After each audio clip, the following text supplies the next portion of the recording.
بسم الله الرحمن الرحيم. أن محمدا عبده ورسوله يا أيها الذين آمنوا اتقوا الله حق تقاته ولا تموتن إلا وأنتم مسلمون يا أيها الناس اتقوا ربكم الذي خلقكم من نفس واحدة وخلق منها زوجها وبث منهما رجالا كثيرا ونساء واتقوا الله الذي تساءلون به والأرحام إن الله كان عليكم رقيبا يا أيها الذين آمنوا اتقوا الله وقولوا قولا سديدا يصلح لكم أعمالكم ويغفر لكم ذنوبكم ومن يطع الله ورسوله فقد فاز فوزا عظيما أما بعد فإن خير الحديث كتاب الله وخير الهدي هدي محمد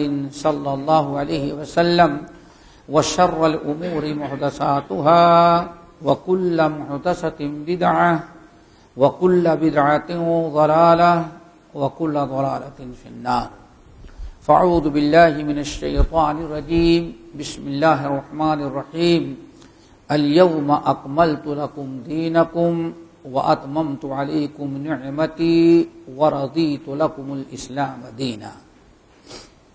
محترم سامعین، دینی ماں اور بہنوں، یہ ہمارا اسلامی ہجری سال شروع ہوا اور محرم کا مہینہ جو ہے یہی سال کا پہلا مہینہ، محرم کی پہلی تاریخ سال کی پہلی تاریخ ہوتی ہے۔ یہ محرم کا مہینہ ہم مسلمانوں کے لیے کئی اعتبار سے خیر و برکت کا مہینہ ہے۔ اللہ رب العالمین نے اس میں خیر و برکت عطا کی ہے اور اس کی تقریباً 3 وجہیں بڑی اہم ہیں۔ اس کی فضیلت کی 3 وجہیں ہیں۔ سب سے پہلی چیز تو یہ ہے کہ اللہ رب العالمین نے اس مہینے کو حرمت والے مہینوں میں شامل کیا۔ رب العالمین کا فرمان سورۃ التوبہ میں اعوذ باللہ من الشیطان الرجیم ان عدۃ الشہور عند اللہ 12 شہرا فی کتاب اللہ یوم خلق السماوات والارض منها 4 حرم ذلك الدین القیم۔ اللہ رب العالمین نے ارشاد فرمایا کہ یہ سال کے 12 مہینے اللہ تعالیٰ نے بنائے ہیں۔ ان عدۃ الشہور عند اللہ 12 شہرا، اللہ تعالیٰ کے نزدیک یا اللہ تعالیٰ نے سال کے 12 مہینے مقرر کیے ہیں۔ اور یہ سال کے 12 مہینے جو اللہ نے مقرر کیے ہیں یہ کوئی نئی چیز نہیں ہے۔ رب العالمین نے فرمایا یوم خلق السماوات والارض، یہ اسی وقت سے سال کے 12 مہینے مقرر کیے گئے ہیں جس دن سے اللہ تعالیٰ نے زمین اور آسمان کو پیدا کیا، ابتدا ہی سے۔ یہ سال کے 12 مہینے جو مقرر ہیں یہ مقرر کرنے والا اللہ ہے، اول یوم سے مقرر کیا ہے، کسی ملک، کسی قوم یا کسی انسان کو مقرر کردہ نہیں ہے۔ پھر رب العالمین نے فرمایا منہا 4 حرم، اور ان 12 مہینوں میں سے 4 مہینے ہیں جو حرمت والے ہیں، جن کو اللہ تعالیٰ نے بڑی عزت بخشی ہے، حرمت والا مہینہ بنایا ہے۔ اب وہ کون سے مہینے ہیں؟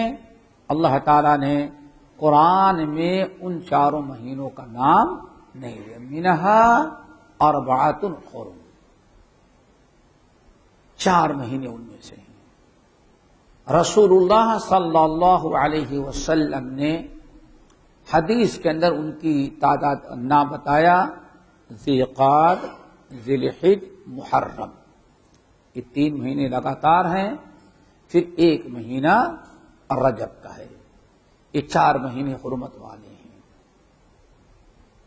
حرمت والے مہینے کا مطلب ان کو اللہ تعالیٰ نے بڑی عزت اور ان کو بڑا مقام و مرتبہ دے رکھا ہے.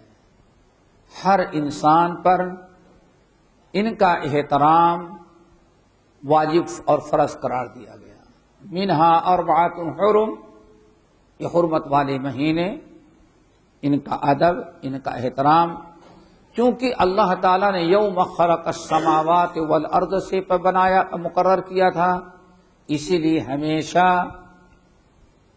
ان چاروں مہینوں کا احترام تمام انبیاء کے شریعتوں میں بھی تھا. عرب کے لوگ چونکہ یا تو حضرت ابراہیم، عرب کے لوگ، جہاں یہ سارے عرب کے لوگ یا تو حضرت یعقوب کی نسل کے، اسحاق کی نسل کے، اور یا حضرت اسماعیل. پورے عرب کے لوگ تقریباً عرب اور اسرائیل آج بھی کہا جاتا ہے. اسرائیل یہ جتنے ہیں حضرت یہ اسرائیل حضرت ان کا تعلق ہے حضرت اسحاق سے. حضرت اسحاق علیہ السلام کے بیٹے جو یعقوب تھے انہی کی طرف نسبت کر کے بنی اسرائیل کہا گیا. آگے چل کر کے انہی میں دو قومیں ہو گئی، ایک یہود اور دوسرے نصارہ. یہ دونوں بنی اسرائیل میں ہیں. اور عرب جو ہیں یہ حضرت اسماعیل علیہ السلام کی نسل، ابراہیم علیہ السلام کے دو بیٹے حضرت اسحاق اور حضرت اسماعیل. حضرت اسحاق کی جو نسل چلی انہی میں کچھ یہودی بنے، کچھ عیسائی بن گئے، یہ دو بڑی قومیں. اور حضرت اسماعیل علیہ السلام سے جو نسل چلی وہ عرب کہی جاتا، ان کو عرب کہا جاتا ہے. تو یہ دونوں قومیں جو ہیں ان کی، اور عرب مشرکین مکہ جو تھے یہ حضرت اسماعیل علیہ السلام ہی کے نسل میں تھے. اس لیے جتنی قومیں تھیں چاہے عرب ہوں یا اسرائیل، یہود نصارہ یا مشرکین عرب اہل مکہ، ہر ایک کے ہاں حرمت والے مہینوں کا تقدس تھا. ہر قوم ان کی عزت اور احترام کیا کرتی تھی. لیکن یہود و نصارہ سے مشرکین عرب بھی ان مہینوں کے اندر کچھ تقدیم و تاخیر کا سلسلہ شروع کر رکھا تھا. اللہ رب العالمین نے سورۃ التوبہ کے اندر ان کے متعلق ارشاد فرمایا انما النسیء زیادۃ فی الکفر. عرب کے لوگ کرتے کیا تھے؟ ان مہینوں میں نسی کرتے تھے. عرب کے لوگ عام طور پر ان کے قبیلوں کی لڑائی چلتی تھی، جنگ ہمیشہ چلتی رہتی تھی، لوٹ مار قتل و غارت. لیکن بہرحال حرمت والے مہینوں میں عرب کے مشرکین بھی لوٹ مار قتل و غارت جنگ بند کر دیتے تھے. یہ چل رہا تھا. لیکن اگر کبھی کوئی قبیلے والا یا کوئی اس وقت کے چھوٹے چھوٹے جو ملک تھے ان میں سے کسی نے اپنے کسی خاص مصلحت کے تحت کہ دشمن پر حملہ کریں، ہم جنگ جاری رکھیں یا کچھ اور، تو وہ کیا کرتے تھے؟ آپس میں بیٹھ کر کے یہ فیصلہ کر لیتے ان سال محرم کا مہینہ شروع ہو گیا اور ابھی ہماری جنگ ختم نہیں ہوئی، تو ایسا کرتے ہیں محرم کو سفر میں کر دیں گے، ایک مہینہ اس کو اور پیچھے کر دیں، کبھی 2 مہینہ پیچھے کر دیتے تھے صرف اپنے مفاد کے لیے. اللہ رب العالمین نے جب قرآن نازل کیا تو اس کو بھی کفر، انما النسیء زیادۃ فی الکفر، اس کو بھی کفر قرار دیا کہ اللہ تعالیٰ نے جس مہینے کو حرمت والا قرار دے وہی مہینہ حرمت والا ہوگا، اس میں تمہاری اپنی مداخلت کی کوئی اجازت نہیں ہے. عرب کے لوگ عام طور پر ہی اپنا اس کے اندر تقدیم و تاخیر کرتے رہے. جب مکہ فتح ہو گیا، نبی اسلام غالب آ گیا، اذا جاء نصر اللہ والفتح ورأیت الناس يدخلون فی دین اللہ افواجا، جب اللہ تعالیٰ نے اپنے فضل و کرم سے اسلام پورے عرب پر غالب آ گیا، اللہ تعالیٰ کے فضل و کرم سے مسلمانوں کو اللہ تعالیٰ نے فتح دی، نبی علیہ السلام نے خطبہ دیتے ہی اعلان کیا ان الزمان قد استدار کہیئتہ، ان الزمان قد استدار کہیئتہ، اے لوگو زمانہ پھر اپنی اصلی حالت پر لوٹ گیا۔ جو مہینے میں تقدیم و تاخیر کرنے کا چکر تھا اللہ تعالیٰ نے قیامت تک کے لیے پھر اس کو ختم کر دیا، اور آج تک الحمدللہ کتنی بھی برائیاں ہوں لیکن بہرحال مہینوں میں تقدیم و تاخیر نہیں ہو پا رہی ہے۔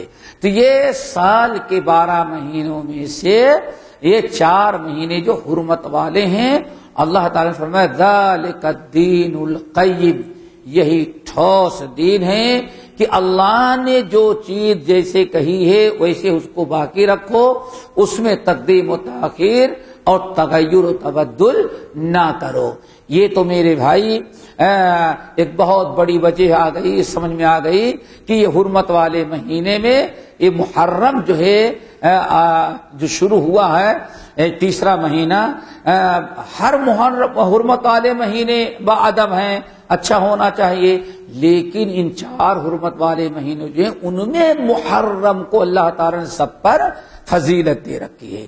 حرمت والے مہینے ویسے ہی فضیلت والے ہیں، لیکن محرم کو اللہ تعالیٰ نے ان 4 میں سب پر فضیلت عطا کی ہے، یہ سب سے زیادہ افضل قرار دیا گیا ہے۔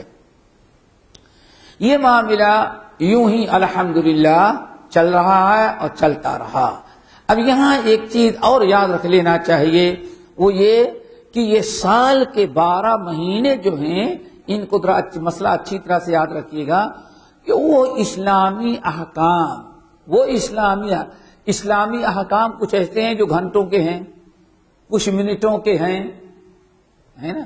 نماز پڑھنے میں کتنے منٹ لگے؟ 10 منٹ۔ کچھ منٹوں کے ہیں، کچھ جمعہ درا دیکھ لیں گھنٹے کا ہے، اور کچھ احکام ایسے ہیں جن کا تعلق مہینوں سے ہے۔ کس سے ہے؟ مہینوں سے ہے، یا 2 ہفتے سے ہے۔ یہ ایسے مہینے جو احکام جو ہیں ان کا تعلق اسی عربی مہینے سے ہوتا ہے، کسی اور مہینے سے نہیں۔ ان کا مہینہ جو بھی تاریخ ہوگی وہ عربی مہینوں سے، اس میں انگلش تاریخ کوئی عمل دخل نہیں کرتا۔ ہو سکتا ہے سال میں کبھی ایسا ہوتا ہے دونوں برابر ہو جاتے ہیں، 2-4 ہفتے 2 ہفتے کے لیے، 1 مہینے کے لیے، 1 مہینے کے بعد سے پھر کمی بیشی شروع ہو جاتی ہے، جیسے حج ہے، عمرہ ہے، نکاح ہے، عدت ہے، اسی طرح سے عقیقہ ہے۔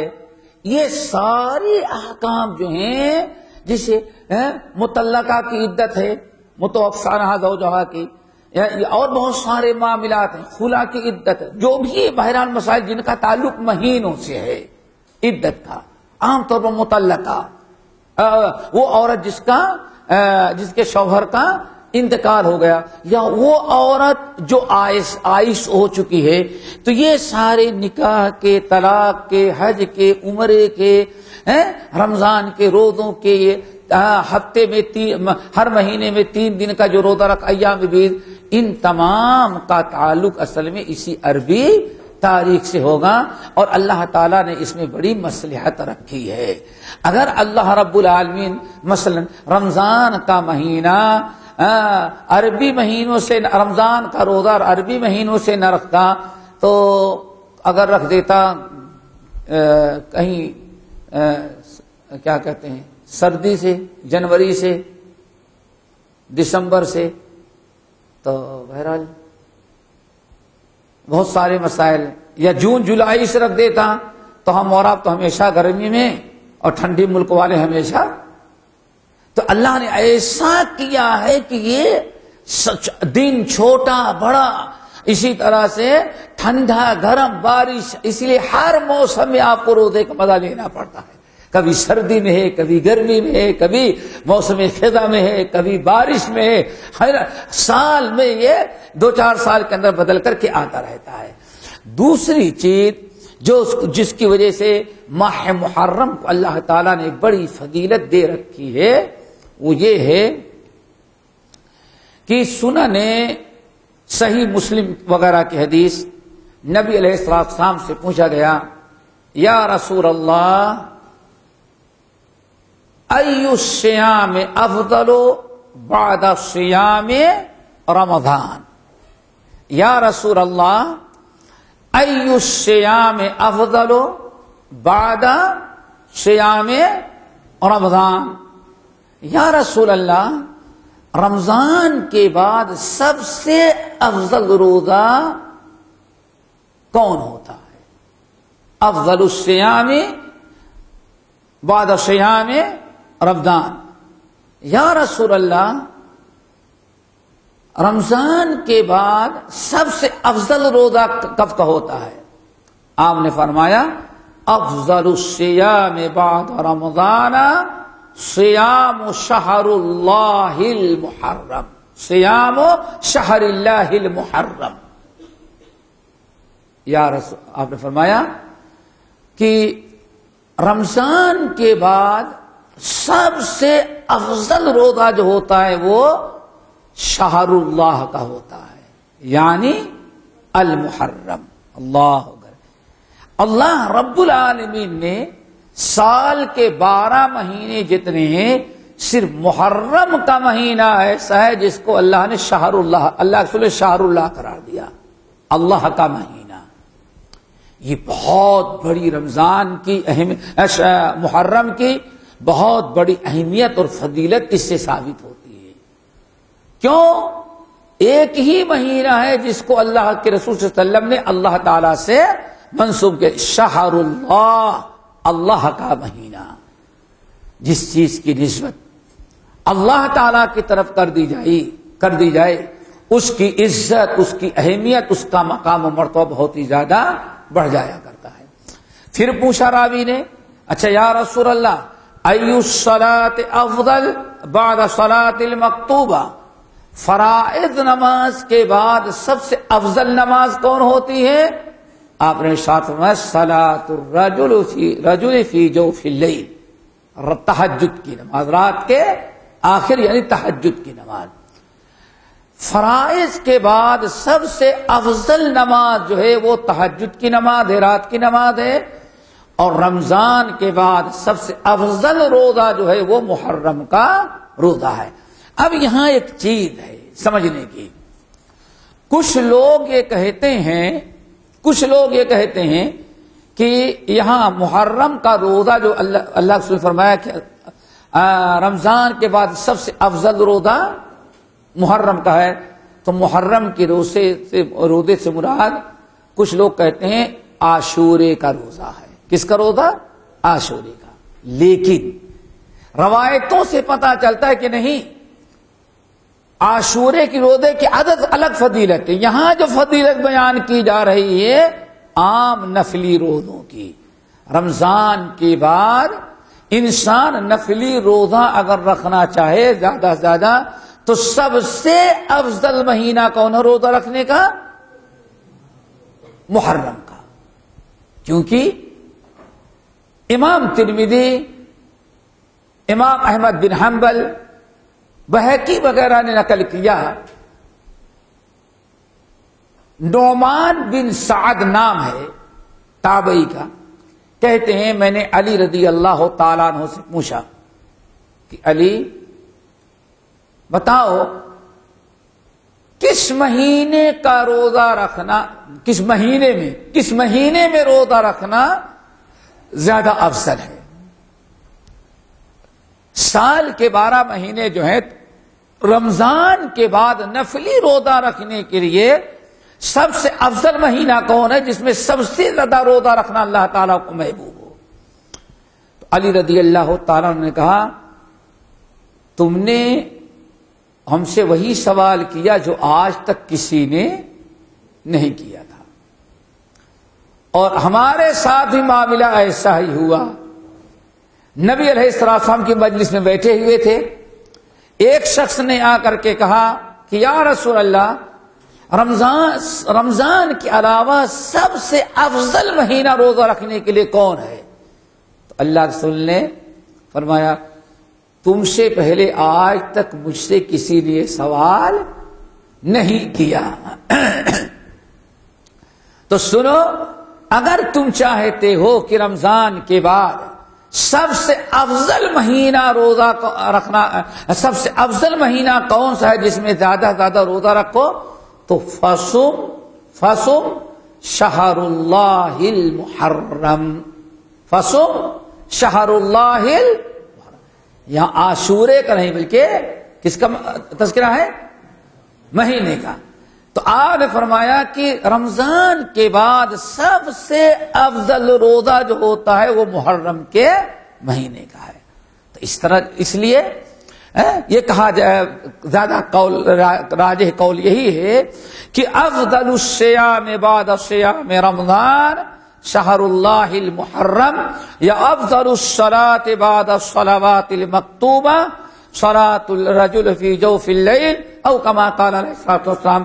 اس حدیث میں جو محرم کے روزے مہینے کا روزہ افضل قرار دیا گیا ہے، یہ عاشورے کا نہیں ہے بلکہ عام دنوں عام نفلی روزہ ہے۔ تو اگر کوئی انسان اس مہینے میں، محرم کے اس مہینے میں زیادہ سے زیادہ روزہ رکھے، عبادت کرے، توبہ استغفار کرے، تلاوت قرآن رکھے، یہ بہت ہی افضل مہینہ ہے۔ کیوں؟ رمضان کے بعد سب سے افضل مہینہ اللہ کے رسول نے اس کو قرار دیا، اس کو قرار دیا۔ اسی طرح سے جس طرح سے ان حرمت والے مہینوں میں نیکیاں کرنا بڑا اجر و ثواب ہے، اسی طرح سے حرمت والے مہینوں کی بے حرمتی کرنا اور اس مہینے میں گناہ کرنا، یہ بھی اللہ رب العالمین کے ہاں گناہوں میں اضافے کا سبب ہے۔ اسی لیے رب العالمین نے فرمایا فَلَا تَظْلِمُوا فِيهِنَّ أَنفُسَكُمْ، خبردار اس مہینوں میں، خبردار اس مہینوں میں گناہ کر کے اپنے نفس پر ظلم نہ کرو۔ قتل و قتال کرنا، جھوٹ بولنا، گناہ کرنا ہر مہینے میں برا ہے، لیکن ان حرمت والے مہینوں میں خصوصیت کے ساتھ اللہ تعالی نے فرمایا خبردار ان مہینوں میں برائی کر کے اپنے نفس پر ظلم نہ کرو۔ تو اللہ جس طرح سے اس مہینے میں اللہ تعالیٰ کو نیکیاں بہت زیادہ محبوب ہیں، زیادہ اجر و ثواب دیتے ہیں، ایسے ہی ان دنوں، ان مہینوں کے اندر برائی کرنا، اللہ اس کے رسول کی نافرمانی کرنا، گناہ کرنا نہ، یہ بھی زیادہ قباحت اور زیادہ برائی اور زیادہ سزا کا مستحق بنا دیتا ہے۔ یہ چیزیں یاد رکھنی چاہیے۔ نمبر 2 ہو گئے نا محرم کے مہینے کی۔ اب آئی بات اسی مہینے میں ایک تیسری وجہ اور فضیلت کی ہے، وہ ہے عاشورے کا روزہ، عاشورے کا روزہ۔ یہ تیسری وجہ، تیسری وجہ جو ہے عاشورے کا دن، اللہ نے اس کو شہر اللہ قرار دیا، شہر اللہ۔ تیسرا کیا ہے اس کی حرمت کا؟ اس مہینے میں ایک دن ہے 10ویں تاریخ جس کو کہا جاتا ہے یوم عاشورہ۔ یہ عاشورے کا دن جو ہے اس کی بھی بڑی اہمیت ہے، اور اس کی وجہ کیا ہے؟ اس کی عاشورے کی فضیلت کا اس کی وجہ کیا ہے؟ تو اس کے لیے تھوڑی سی تفصیل، پوری تفصیلی تھوڑی سی۔ اللہ تعالی نے حضرت ابراہیم علیہ السلام کو جب نمرود نے آگ میں ڈالا جلانے کے لیے، تو اللہ تعالیٰ نے آگ کو حکم دیا یا نار کونی بردن و سلام، اے آگ بالکل ٹھنڈی ہو جاؤ سلامتی کے ساتھ ابراہیم پر۔ ابراہیم علیہ السلام صحیح سالم آگ سے بچے، اللہ کا حکم ہوا وقال انی ذاہب الی ربی سیہدین۔ ابراہیم علیہ السلام نے اعلان کر دیا ہجرت کا کہ اب میں تمہارے یہاں سے چلا جاتا ہوں۔ ابراہیم خلیل اللہ اپنی بیوی سارہ کو لیے اور لے کے عراق سے نکل گئے، فلسطین جانے کا قصد کیا۔ راستے میں مصر کی حدود پڑتی تھی، مصر پار کرنے کے بعد، مصر کی بارڈر کراس کرنے کے بعد پھر فلسطین میں جانا پڑتا تھا۔ اس وقت کا جو مصر کا فرعون تھا، اس نے ایک قانون بنا رکھا تھا، بڑا بدبخت تھا، کہ کسی انسان کے ساتھ کوئی حسن جمال والی عورت اگر گزرتی تھی تو مصر کا فرعون اس کو اپنے قبضے میں لے لیتا تھا، الا یہ کہ اس کے ساتھ جو مرد جا رہا ہے وہ بہن بھائی ہوں تو چھوڑ دیتا تھا، بھائی بہن ہو تو چھوڑ دیتا۔ حضرت ابراہیم علیہ السلام حضرت سارہ کو لے کر کے جیسے حدود میں داخل ہوئے، فرعون کے مقرر کردہ پولیسوں نے پکڑا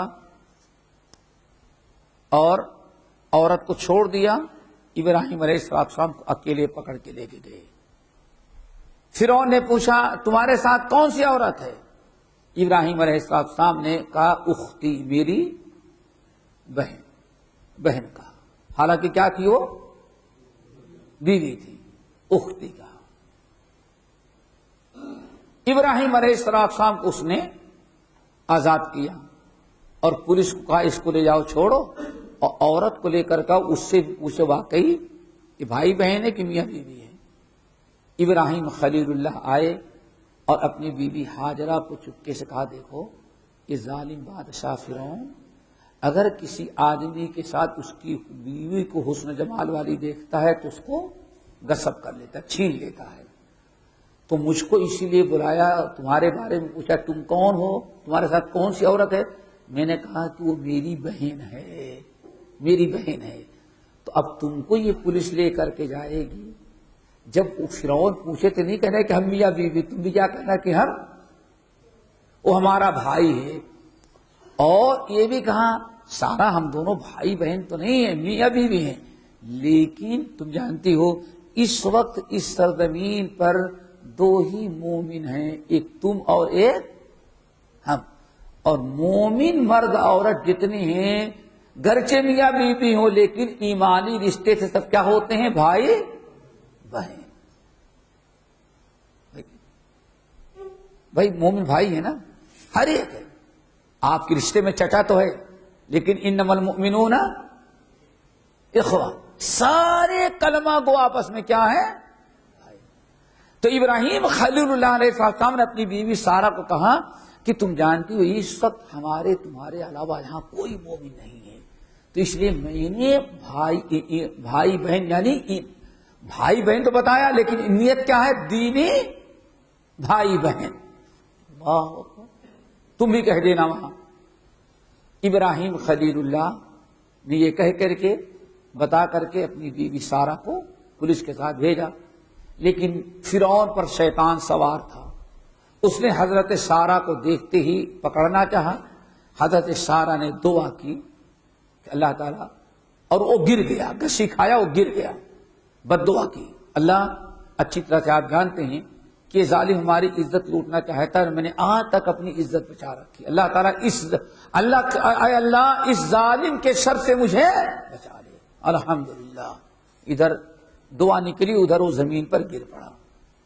اس طرح سے 3 مرتبہ اس کو ہوش آیا اور 3 مرتبہ پکڑنا چاہا، اور 3 مرتبہ بد دعا کرتی، اللہ تعالیٰ اللہم اکفنی شر ھذا الظالم، اللہ اس ظالم کے شر سے بچا لے۔ ظالم فرعون منہ کے بل گر جاتا۔ آخر میں جب تنگ آ گیا تو اس نے پولیس کو بلایا اور ڈاکٹر کہا میں نے عورت پکڑنے کے، تم تو جنیاں لے کے آ گئے ہمارے پاس، جن اور جنیاں لے کے آ گئے، تو بڑا ڈانٹ پھٹکار۔ اب ڈر گیا فرعون کی کہیں ایسا نہ ہو گئے، تو ایک لڑکی تھی ہاجرہ کو سارہ کو کہا یہ لڑکی لے جاؤ اپنی خدمت کے لیے۔ اللہ اکبر۔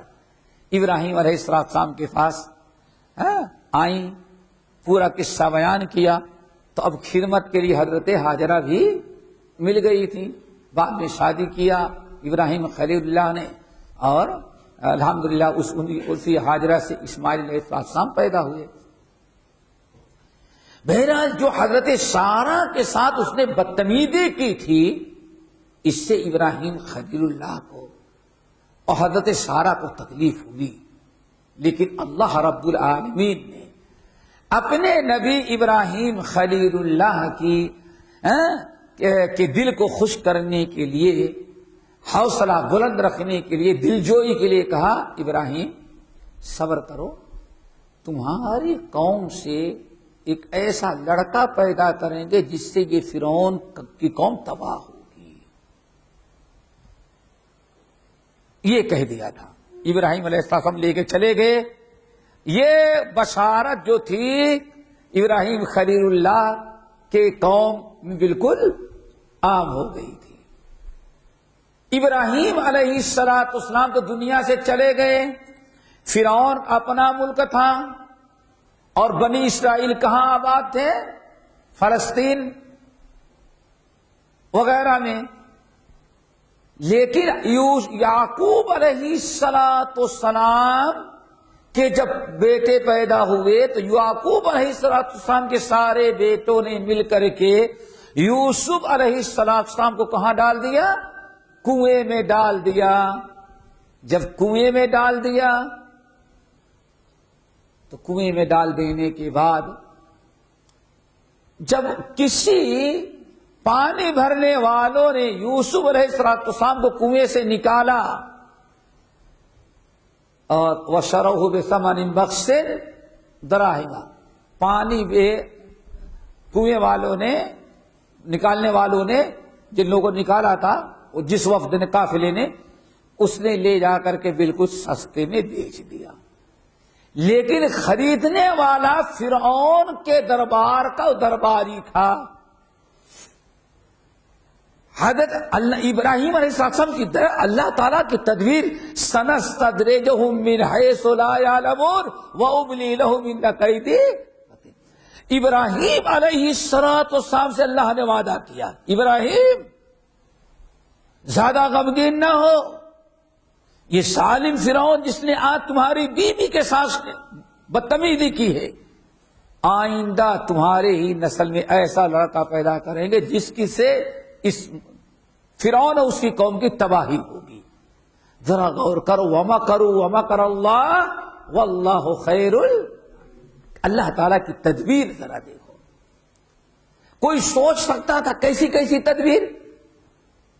یوسف علیہ السلام کے سارے بھائیوں نے مل کر کے حسد میں جب یوسف کو لے جا کے کنویں میں ڈالا، وَجَاءَتْ سَيَّارَةٌ فَأَرْسَلُوا وَارِدَهُمْ فَأَدْلَىٰ دَلْوَهُ قَالَ يَا بُشْرَىٰ هَٰذَا غُلَامٌ. ایک قافلہ گزر رہا تھا، یوسف علیہ السلام کنویں میں پڑے ہوئے ہیں، اور فی غیابۃ الجب، اللہ نے فرمایا کنواں اتنا گہرا تھا، غیابۃ الجب تھا. جب کیا؟ یعنی اتنا گہرا اگر کنواں ہے کہ آپ اوپر سے جھانکیں تو آپ کو کنویں کا نچلا حصہ نظر، اس کو گڈھے، جس کو کہا جاتا جب. فی غیابۃ الجب، ایسے اتنے گہرے کنویں میں ڈالا. یوسف علیہ السلام کے بھائیوں نے یوسف کو کہ آدمی ایسے جھانکے تو نظر اندھیرے میں. یوسف علیہ السلام پڑے ہوئے، کوئی مت نہیں. لیکن جس کو رکھے خدا اس کو رکھے کون؟ اللہ تعالیٰ جسے بچانا چاہے. بھائی چلے آئے واپس، پرندہ ذبح کیا، خون بھائی کی قمیص میں لگایا، روتے ہوئے آئے. کیا ہوا؟ بس یوسف کو بھیڑیا، ہم لوگ کھیلنے کے لیے چلے گئے، یوسف کو بھیڑیا کھا ڈالا. اور ظالم قمیص خون آلود لے کر کے آئے ہیں. یعقوب علیہ السلام دیکھ لیا کیوں کیسا بھیڑیا تھا کہ یوسف کی قمیص کو نکال کر کے پھر میرے بیٹے یوسف کو کھایا. کہا کہ یہ کچھ چکر ہے، چکر ہے. لیکن ایک بوڑھا باپ اگر نہیں کہہ دے تو سارے بیٹے مل کر کے بدماش کہیں گے نہیں بوڑھا سٹیا گیا ہے. فصبر جمیل واللہ المستعان علی ما تصفون. بس قال بل سولت لکم انفسکم. باتیں نہ بناؤ، کوئی چکر بازی تم لوگوں نے میرے بیٹے یوسف کے ساتھ کیا ہے.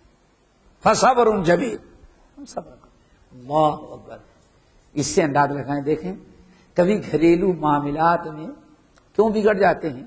بڑا صبر نہیں کرتا. یہ بڑی عبرت کی چیز یاد رکھیے گا. کبھی گھر میں کیوں بگاڑ پیدا ہو جاتا ہے؟ بچے بغاوت پر اور نہایت خطرناک ماحول، گھر اجڑ جاتا ہے. اس بنا پر بڑا جو ہے کبھی جوش سے کام لیتا ہے، ہوش سے کام لیتا ہے. اللہ کے نبی یعقوب علیہ السلام کو اترا دیکھو، اکیلے ہیں اور سارے بھائی مل کر کے بھائی کو کنویں میں ڈالا ہے.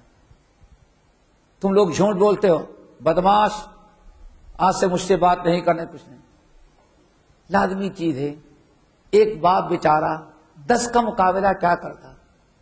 جب معاملہ یہ ہوتا نا 10-11 کا مقابلہ کیا کرتا؟ ساری دنیا یہی کہتی ہے بھائی یہ اپنی بیٹوں کو بھروسہ نہیں. اور آج کا ماحول ہو تو شاید کہ اور اس پر چنگاری پر، آگ پر یا تیل چھڑکنے کے معنی اور باپ بیٹے میں لڑائی. لیکن ابراہیم یعقوب علیہ السلام کی دور اندیشی. بس اتنا کہا بل سولت لکم انفسکم. میرے پیارے بیٹو، مجھے تو یقین نہیں پڑتا کہ ایسا ہے. بل سولت لکم انفسکم. بھیڑیا کھاتا تو کم سے کم قمیص تو لے گیا ہوتا، قمیص پھاڑ کر کے. کتنا عقل مند بھیڑیا تھا کہ قمیص نکال کر کے تم کو دے دیا اور پھر میرے بیٹے کو کھا جاؤ. یوسف پر تو مہربان نہ ہوا، مہربان کس پر ہوا؟ کپڑے قمیص پر. معلوم پڑتا ہے کہ تم لوگوں نے کچھ چکر چلایا ہے. صبر جمیل. میں صبر کرتا ہوں. اللہ اکبر. یہ ہے صبر. سوچیے ذرا سا. آج یہی نہیں اپنایا جاتا. گھر کا بڑا ذمہ دار، اولاد بڑی ہو جائیں، گھر میں کوئی مسائل کھڑے ہو جائیں، صرف جوش سے کام لیتا ہے تو بات اور بگڑ جاتی ہے. لیکن یعقوب علیہ السلام فصبر بل سولت لکم انفسکم امرا فصبر جمیل. میں تو صبر جمیل کرتا ہوں. آخر کار اتنا روئے، اتنا بےچین تھے یوسف علیہ السلام کے بارے میں. وابيضت عيناه من الحزن فهو قصير. بڑے مسائل کھڑے. بہرحال یوسف علیہ السلام کو قافلے والوں نے جب بیچنا چاہا، مارکیٹ میں لے گئے تو جو خریدا وہ فرعون کے درباری تھا. انتظام ذرا دیکھو، فرعون اپنی تباہی کا سامان کیسے بھائی. اس لیے کہا جاتا ہے اللہ تعالیٰ نے جو وعدہ کیے وَمَكَرُوا وَمَكَرَ اللَّهُ سَنَسْتَدْرِجُهُم مِّنْ حَيْثُ لَا يَعْلَمُونَ. اللہ فرماتا ہے ان ظالموں کو، اسلام کے دشمنوں کو ہم گھیرے میں لے رہے ہیں لیکن ان کو پتا نہیں چلتا. سوچو یوسف کنویں میں کوئی بھی خرید سکتا تھا، لیکن فرعون کے درباری کو اللہ نے بھیج دیا جاؤ خریدو. آیا خریدا، جیسے خرید کر کے لے کر گیا فرعون کے دربار میں. ارے اللہ اکبر. فرعون کے دربار میں لا حول. یوسف کو جیسے لے کے گیا، اس کی عورت نے کہا یہ غلام بہت اچھا ہے، ایسا کرو کہ اس کو رکھ لو، آگے ہم لوگ اس کو کیا کریں گے، اپنا بیٹا بنا. یہی ہے نا سب کچھ مسائل. دربار میں رہنے لگے، بڑے ہوئے، جوان ہوئے. اللہ اکبر. اور جوان ہو گئے. پھر عزیز مصر کی بیوی نے جو بدماشیاں کی یوسف علیہ السلام کے ساتھ، اللہ تعالیٰ نے بچایا. لیکن جب اس نے کہا وَلَئِن لَّمْ يَفْعَلْ مَا آمُرُ، سن لو میں جو کہتی ہوں اگر یوسف نہیں مانے گا تو اس کو ہم جیل میں ڈال دیں گے. یوسف علیہ السلام نے کہا رب السجن احب الی مما یدعوننی الیہ، اے اللہ یہ عورت جس برائی کی طرف ہم کو بلا رہی ہے اس برائی کو تو نہیں کر سکتا، اس کے بدلے جیل میں جانا مجھے پسند ہے۔ جیل میں چلے گئے، ایک عرصے تک جیل میں رہے، سالوں کے بعد یوسف اب بادشاہ نے خواب دیکھا، فرعون نے خواب کی تعبیر کوئی نہ بتا سکا۔ یوسف علیہ السلام جب خواب کی تعبیر بتائی تو فرعون نے کہا یہ اتنا کام کا آدمی اندر ہے، اس کو بلا لاؤ۔ یوسف علیہ السلام کو بلایا، معذرت کی، عورتوں کو مجرم قرار دیا گیا، اور یوسف علیہ السلام نے کہا اجعلنی علی خزائن الارض، آپ مجھے یہاں وزیر مالیات بنا دیں۔ یوسف علیہ السلام وزارت کی کرسی پہ بیٹھ گئے۔ یہ پہلے بنی اسرائیل ہیں ایک آدمی جو داخل ہوئے کہاں؟ ابراہیم علیہ السلام کی نسل کا پہلا آدمی یوسف ہے جو کہاں داخل ہوئے؟ مصر کے اندر۔ اب دیکھو اللہ کیسے انتظام کر رہا ہے، اور فرعون کیسے اپنی ہلاکت کے سامان جمع کر رہا ہے، اکٹھا کرتا جا رہا ہے۔ بدبخت ایک ابراہیم علیہ السلام کی اولاد آئی۔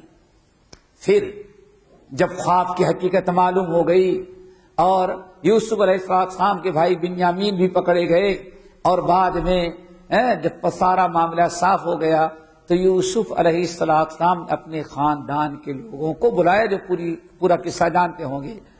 اب یوسف علیہ السلام کے ساتھ بنی اسرائیل کی، ابراہیم علیہ السلام کی قوم بنی اسرائیل کی ایک بڑی جماعت کہاں آ کے آباد ہو گئی؟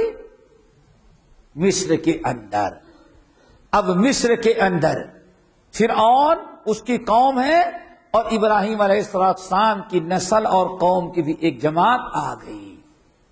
جب تک یوسف علیہ السلام تھے اس وقت تک بنی اسرائیل کو بڑا عروج، بڑی عزت تھی، لیکن یوسف علیہ السلام کے بعد پھر مسلمانوں کا زوال شروع ہوا۔ فرعونیوں نے طرح طرح کے قانون نکال کر کے بنی اسرائیل جو مسلمان قوم تھی فرعون کے ہاں، ان کے زور کو توڑنے اور کم کرنے کی، ختم کرنے کی بڑی کوششیں کر رہا تھا۔ اب فرعون کے سامنے دو چیزیں تھیں، ایک تو ابراہیم علیہ السلام کو اللہ نے بشارت سنائی تھی، آپ کی نسل میں ایک بچہ پیدا کریں گے جو فرعون کو اور اس کی قوم کو تباہ کرے گا، ہلاکت ہوگی اس کی وجہ سے۔ اسی اسنا میں کہا جاتا ہے فرعون کو ایک مرتبہ خواب آ گیا، اس نے خواب دیکھا۔ خواب کیا دیکھا؟ کہ فلسطین سے ایک آگ کا انگارہ نکلا اور ڈائریکٹ مصر پر آ کر کے ہمارے محل کو جلا دیا۔ اتنے لمبے سفر میں کہیں آگ کا انگارہ نہ گرا، نہ کسی کو نقصان پہنچایا۔ خواب سے بڑا پریشان، پہلے ہی سے بات چل رہی تھی، جب مسلمانوں کے ہاں تو عام تھی، جب مسلمان یعقوب علیہ السلام کے اب ساری اولاد اور عزیز و اقارب آ کر کے مصر میں آباد ہو گئے، نسل بڑھنے لگی، تو آپس میں بات کرتے کہ اچھا یہی فرعون ہے جس نے حضرت سارہ کے ساتھ بدتمیزی کی تھی، ہمارے اندر ابراہیم علیہ السلام سے اللہ نے وعدہ کیا ہے کہ ایک لڑکا پیدا ہوگا جس سے تمہاری حکومت۔ تو اب مسلمانوں میں یہ بات عام تھی، مسلمانوں کے آباد ہونے کے بعد فرعونیوں کو بھی یہ بات معلوم۔ اسی اسنا میں خواب بھی دیکھ لیا، نجومی کو بلایا خواب کی تعبیر میں پوچھنے کے لیے، تو نجومی نے کہا کہ اس کا مطلب کہ اس قوم میں ایک لڑکا پیدا ہوگا جس سے آپ کی حکومت۔ اب دو چیزیں ہو گئیں، ایک تو ابراہیم کی بشارت آ رہی تھی اور دوسرے فرعون کا خواب۔ اب فرعون بڑے غصے میں کہا کہ سنقتل ابناءہم، ہم ان کو اتنا کمزور بنا دیں گے کہ کبھی ہم سے لڑنے کے لائق نہ رہ جائے۔ کرنا کیا کیا؟ اس نے او پہلے تو مسلمانوں کو معاشی طور پر کمزور کیا، نمبر 2 اس نے قانون پاس کر دیا کہ بنی اسرائیل مسلمانوں میں جتنے لڑکے پیدا ہوں سارے لڑکوں کو قتل کر دیا جائے اور لڑکیوں کو باقی رکھا جائے۔ اب ایک نئی مصیبت فرعون نے مسلمانوں کو کھڑی کر دی۔ موسیٰ علیہ السلام جب ماں کے پیٹ میں تھے، فرعون اور اس کی قوم نے قانون پاس کر رکھا جتنے لڑکے پیدا ہوں گے سب کو قتل کریں گے۔ لاکھوں بچوں، مسلمان بچوں کو اس نے قتل کیا، اور لیکن جس سے اس کا بیڑا غرق ہونے والا تھا موسیٰ، اللہ نے موسیٰ کو زندہ رکھا۔ دیکھو تدبیر اللہ تعالیٰ، اس لیے کہا ہمیشہ اللہ کا فیصلہ کائنات کے سارے لوگوں کے فیصلے پر غالب، واللہ غالب علی امرہ ولکن اکثر الناس لا یعلمون۔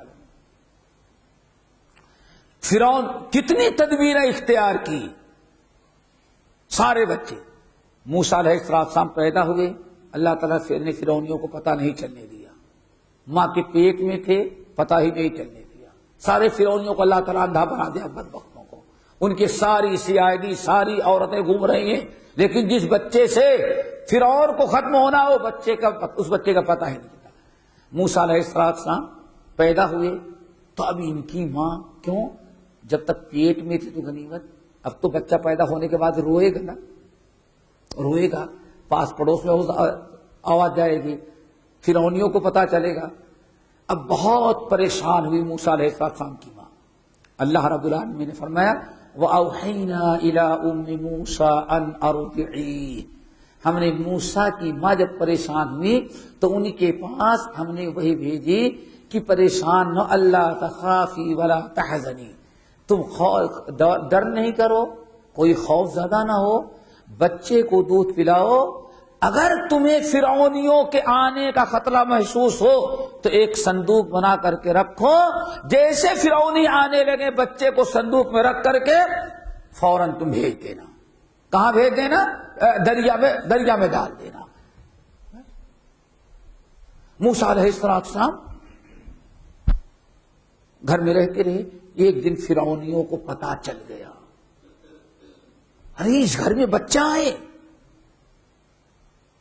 پتہ نہیں چلا آج تک CID کیا کر رہی تھی۔ ارے تمہاری CID پر بھی تو اللہ کے ہاتھ میں ہے، اللہ تعالیٰ کا مقابلہ کون کرے گا؟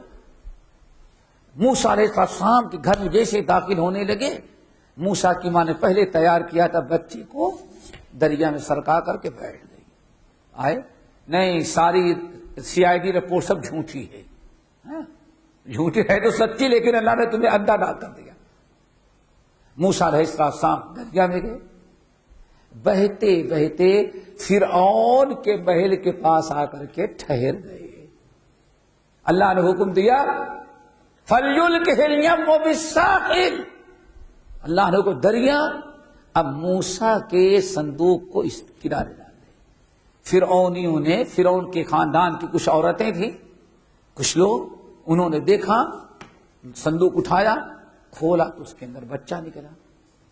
آپ فرعون نے کہا ہاں یہ مسلمانوں کا بچہ لگ رہا ہے، اس کو بھی مار ڈالو، لیکن حضرت آسیہ کھڑی ہو گئی، فرعون کی بیوی، کہا لا تقتلوہ عسى ان ينفعنا، اس کو قتل نہیں کرو، ممکن ایک آئندہ فائدہ دے یا ہم دونوں اس کو اپنا بیٹا بنا لے گا۔ اللہ اکبر، دیکھو جس کے ذریعے حکومت جانی تھی، ایک بنی اسرائیل کنویں میں تھا، کنویں سے اللہ تعالیٰ نے کس کے دربار میں بھیجا؟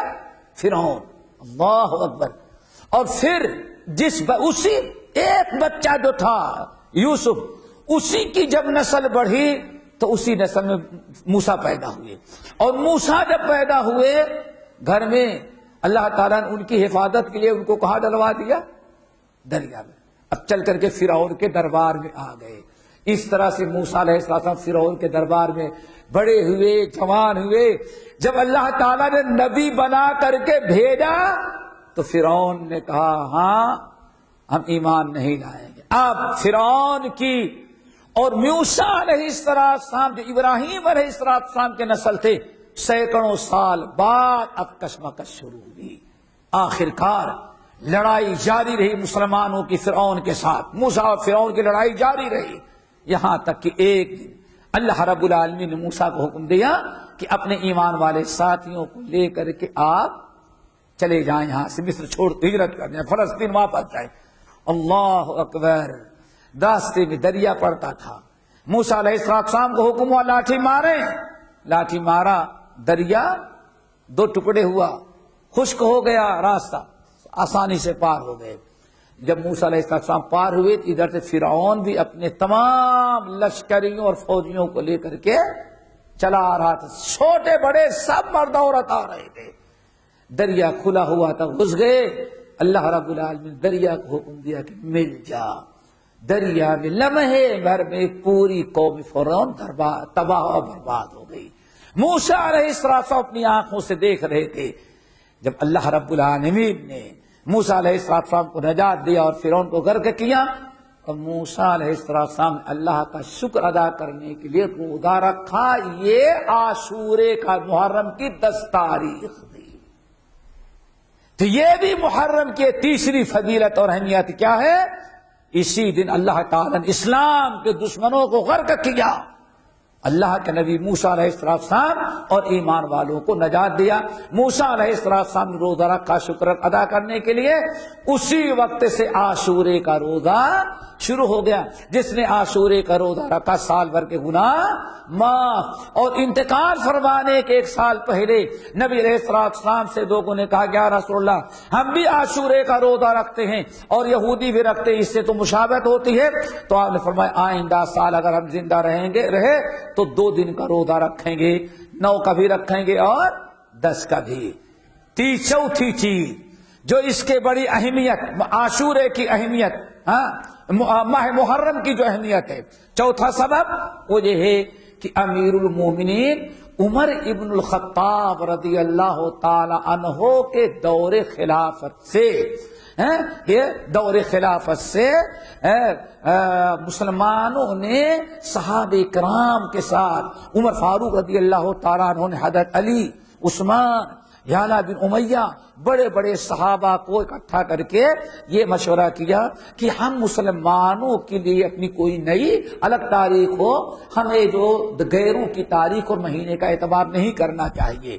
تو سب کی میٹنگ یہ ہوئی، اس بات پر اتفاق ہوا کہ ہم اپنا مہینہ ہجرت سے رکھیں گے۔ کس سے؟ ہجرت سے۔ نبی علیہ السلام نے ذی الحجہ میں ہجرت کرنے کا فیصلہ کیا تھا، اور ذی الحجہ کے بعد محرم کا پہلا مہینہ ہوتا تھا۔ تو صحابہ کرام نے، عمر فاروق رضی اللہ تعالیٰ عنہ نے صحابہ کرام رضوان اللہ علیہم اجمعین سے مل کر کے یہ فیصلہ کیا کہ ہم مسلمانوں کا نیا سال جو ہوگا محرم سے شروع ہوگا، اور محرم کی پہلی تاریخ ہم مسلمانوں کی سال کی پہلی تاریخ ہوگی۔